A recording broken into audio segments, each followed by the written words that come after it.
inhabituelle. Vous savez que nous avons fait deux journées de réflexion, les 20 et 21 février. Ces journées de réflexion ont donné lieu à un relevé de conclusions. Donc, plutôt qu'une déclaration liminaire habituelle, on va tout simplement vous donner lecture du relevé des conclusions qui a sanctionné ces deux journées de réflexion tenues les 20 et 21 février à Lomé.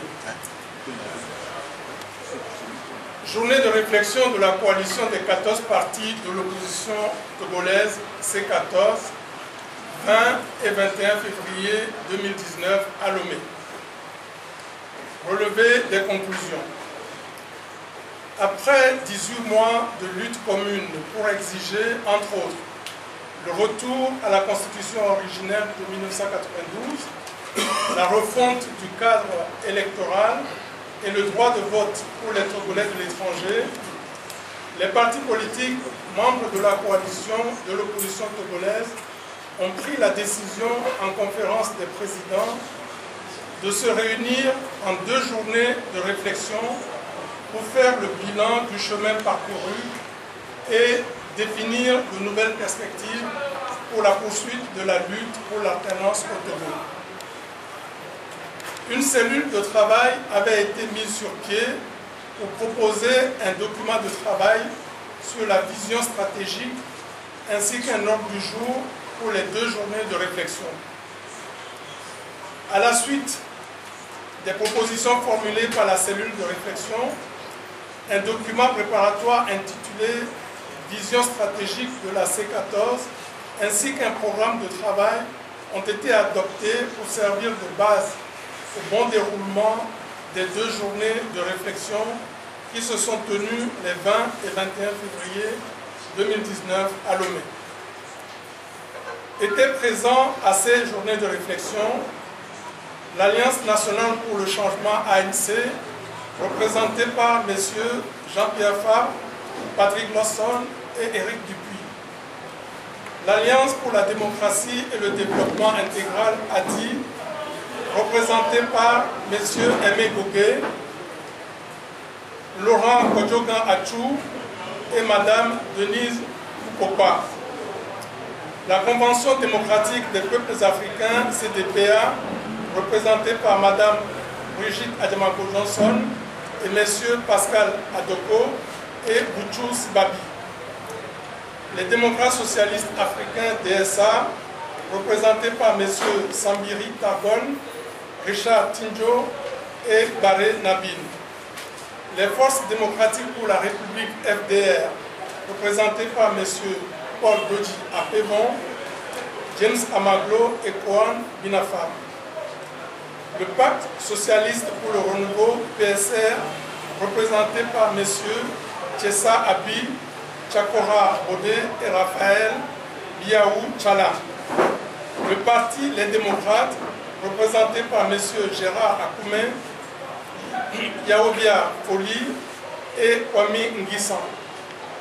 Le parti des Togolais, représenté par M. Nathaniel Olympio, Vincent Abidi et Mme Rakia Assoumana. L'Union des démocrates socialistes du Togo, UDS Togo, représentée par M. Antoine Foli, Étienne Erola Kaza Tchagolé et Abochi Kwame Messan Tcheko.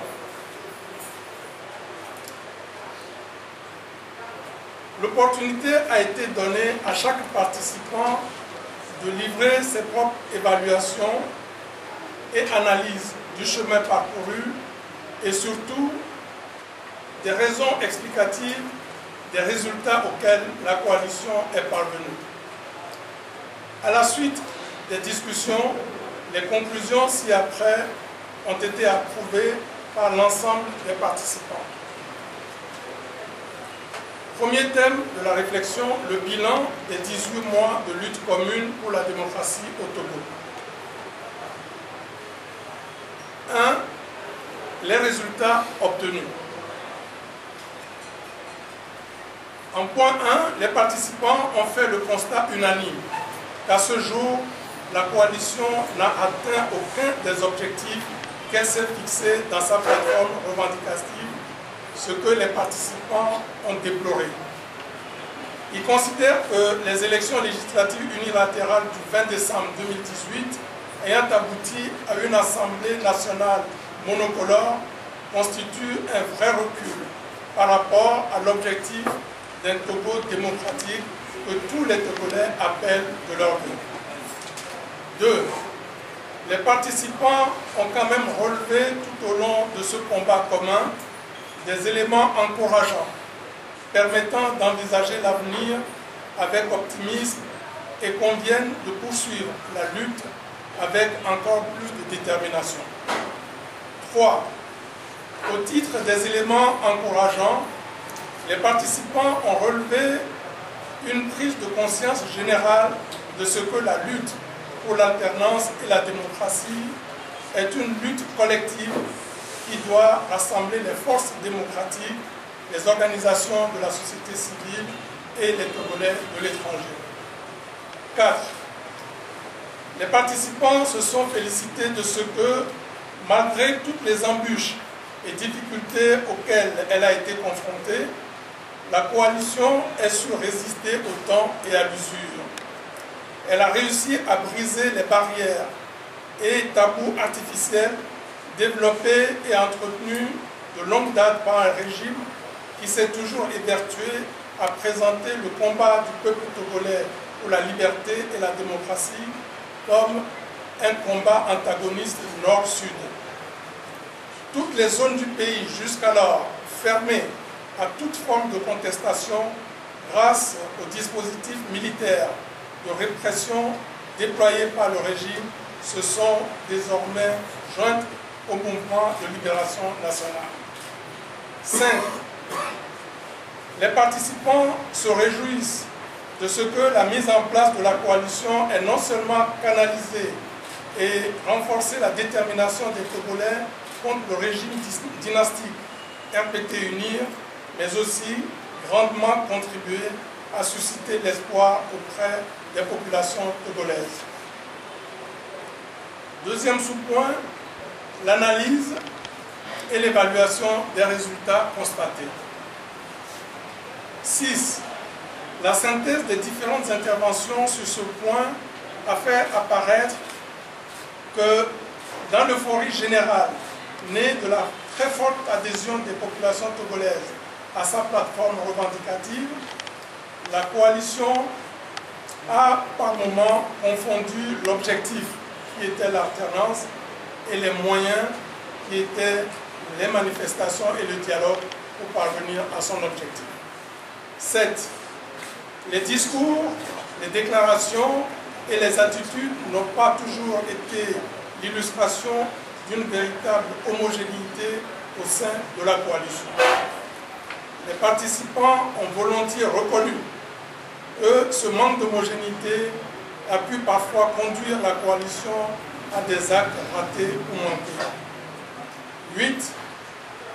À titre d'exemple, les participants ont unanimement admis que la décision de suspendre les manifestations de rue à la demande des facilitateurs a été préjudiciable à la mobilisation populaire nécessaire au maintien de la pression sur le régime.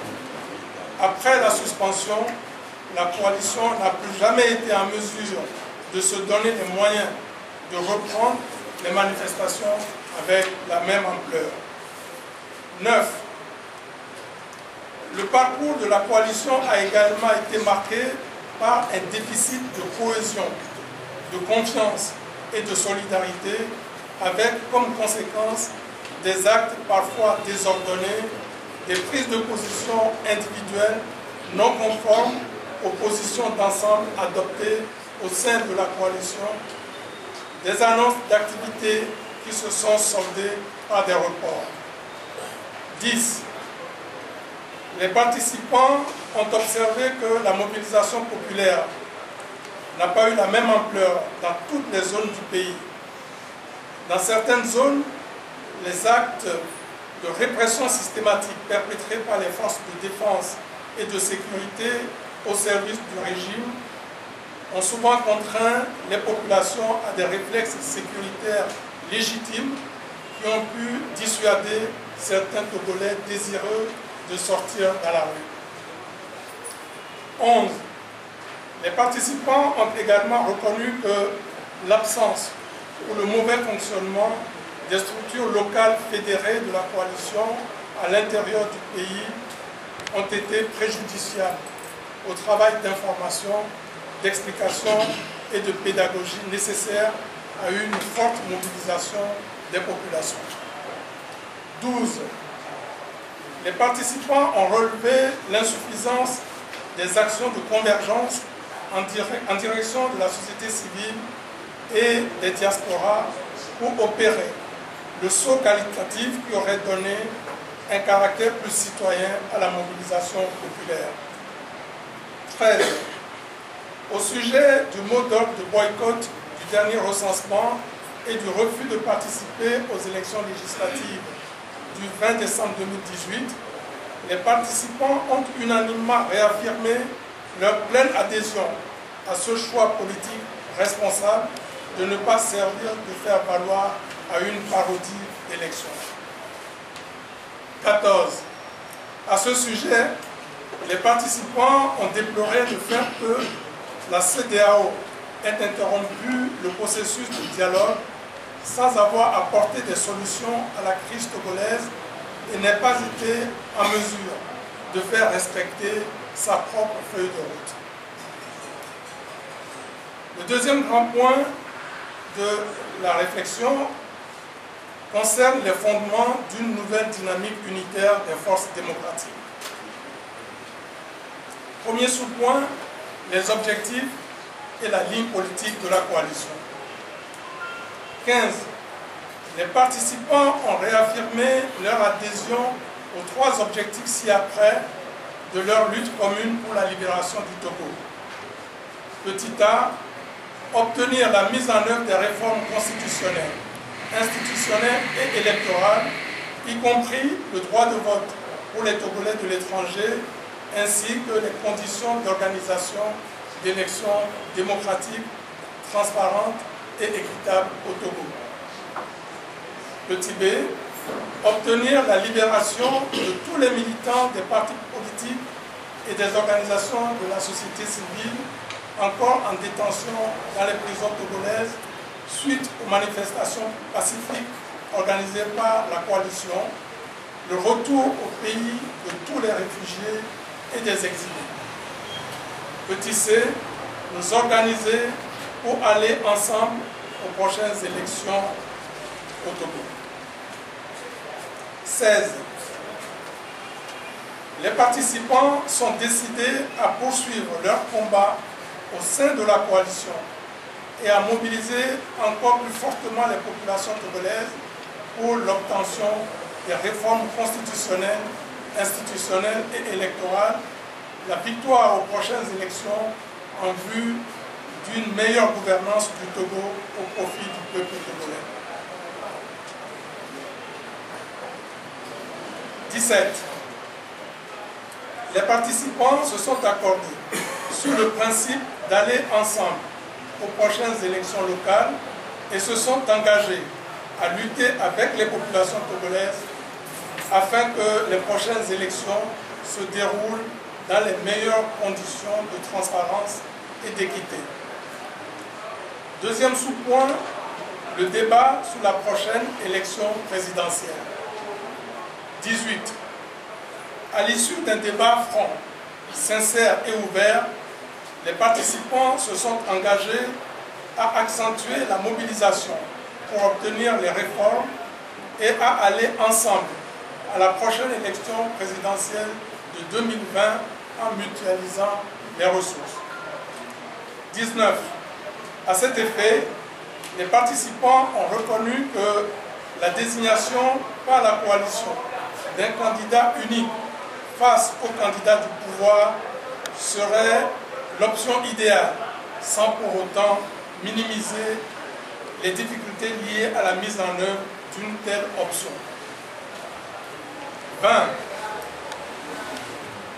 Sur les 9 participants, 6 se sont prononcés en faveur de la désignation d'un candidat unique de la coalition à la prochaine élection présidentielle.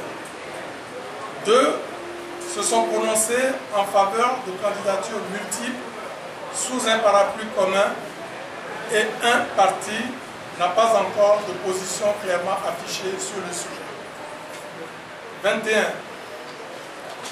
Tous les participants sont néanmoins d'accord pour faire du prochain mandat un mandat de transition impliquant tous les acteurs autour d'une plateforme politique commune.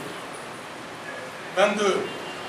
Les participants se sont engagés à poursuivre les discussions sur les modalités pratiques de mise en œuvre de cette option, notamment celles concernant les modalités et les critères de désignation d'un candidat unique. Troisième sous-point, la restructuration de la coalition. 23. En vue d'une meilleure efficacité, les participants ont décidé de restructurer la coalition autour des instances suivantes. Une conférence des présidents regroupant les premiers responsables des partis membres. Elle sera l'instance de décision et d'orientation politique de la coalition et aura en son sein un comité stratégique et un porte-parole. 2.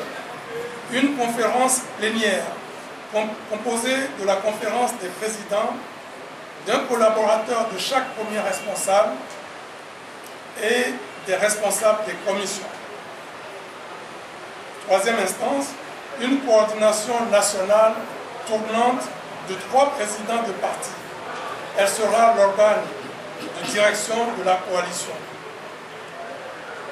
Quatrième instance, un secrétariat exécutif avec en son sein des commissions spécialisées. Il sera l'organe d'exécution de la coalition.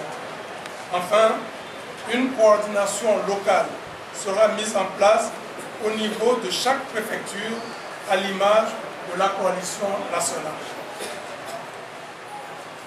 Troisième grand point des 2 journées de réflexion, les actions urgentes à mener. 24. Les participants ont convenu de poursuivre les discussions sur les modalités de mise en œuvre des conclusions des 2 journées de réflexion. 25. Les participants ont décidé d'entreprendre des démarches officielles et républicaines en direction des autorités togolaises afin de les saisir d'un certain nombre de sujets de préoccupation et d'intérêt national. 26. Les participants ont adopté un programme d'action, de mobilisation, de sensibilisation et d'information en direction des populations togolaises. 27. À la suite de ces 2 journées de réflexion, des invitations formelles ont été adressées aux partis politiques membres de la coalition n'ayant pas pris part aux travaux afin de partager avec eux les conclusions auxquelles les participants sont parvenus. La même démarche a été menée en direction des partis politiques partenaires de la coalition et des organisations de la société civile et de la diaspora. Fait à Lomé le 12 mars 2019 pour la coalition, la coordinatrice, Madame Brigitte Adjamago Danson. Voilà donc le relevé des conclusions de ces 2 journées de réflexion que nous venons de porter intégralement à votre connaissance.